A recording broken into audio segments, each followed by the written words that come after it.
Art of വാർ, യുദ്ധവുമായിട്ട് ബന്ധപ്പെട്ട്. അതായത് പണ്ട് കാലങ്ങളിൽ യുദ്ധം നടക്കുക എന്ന് പറഞ്ഞാൽ എങ്ങനെയാണ്? ഒരു കൂട്ടം മനുഷ്യരുണ്ടാവും, സൈനികരുണ്ടാവും. ഇവരെന്ത് ചെയ്യും? മാർച്ച് ചെയ്ത് മറ്റൊരു സ്ഥലത്തേക്ക് പോകും. അങ്ങനെ മറ്റൊരു സ്ഥലത്തുണ്ടാകുന്ന പോരാളികളുമായി ഇവരെന്ത് ചെയ്യും? യുദ്ധം ചെയ്യും. അങ്ങനെ യുദ്ധം ചെയ്തിട്ട് വിജയിക്കും. സാധാരണ ഏറ്റവും കൂടുതൽ ആൾബലമുള്ള ആൾക്കാരാണ് വിജയിക്കാറ്. ആൾബലത്തിനും പ്രാധാന്യമുണ്ട്, അതുപോലെ തന്നെ അവരുടെ യുദ്ധ ഉപകരണങ്ങൾക്കും പ്രധാനമുണ്ട് എന്നുള്ളതാണ്. ആയുധങ്ങളും ആളുകളും വേണം. അത് ഏറ്റവും കൂടുതലുള്ള ആളായിരിക്കും എന്ത് ചെയ്യുക? വിജയിക്കുക. ഓക്കെ. പക്ഷേ ഈ മനുഷ്യർ യുദ്ധം ചെയ്യാൻ പോകുന്ന സമയത്ത് കുറേ ആൾക്കാർ മാത്രം ഉണ്ടായാൽ മതിയോ?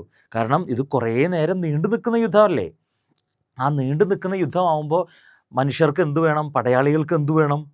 ഭക്ഷണം വേണം, വെള്ളം വേണം, വിശ്രമം വേണം, അങ്ങനെ അനേക സംവിധാനങ്ങൾ വേണം. ഈ കാര്യങ്ങളെയൊക്കെ സംഘടിപ്പിക്കണം. അങ്ങനെ ഈ കാര്യങ്ങളൊക്കെ സംഘടിപ്പിക്കണം എന്ന് പറഞ്ഞു കഴിഞ്ഞാൽ യുദ്ധം ചെയ്യുന്ന ആൾക്കാരല്ലാതെ ഇതെല്ലാം സംഘടിപ്പിക്കാൻ മറ്റൊരു വിഭാഗം ആവശ്യമുള്ളതായിട്ട് വരും. അങ്ങനെ മറ്റൊരു വിഭാഗം ആവശ്യമുള്ളതായിട്ട് വന്നപ്പോൾ ആ വിഭാഗത്തെ വിളിച്ചിരുന്നതാണ് ഈ ലോജിസ്റ്റിക് എന്നുള്ള അർത്ഥത്തിൽ. അതായത് യുദ്ധത്തിൻ്റെ പിന്നണി പ്രവർത്തകർ.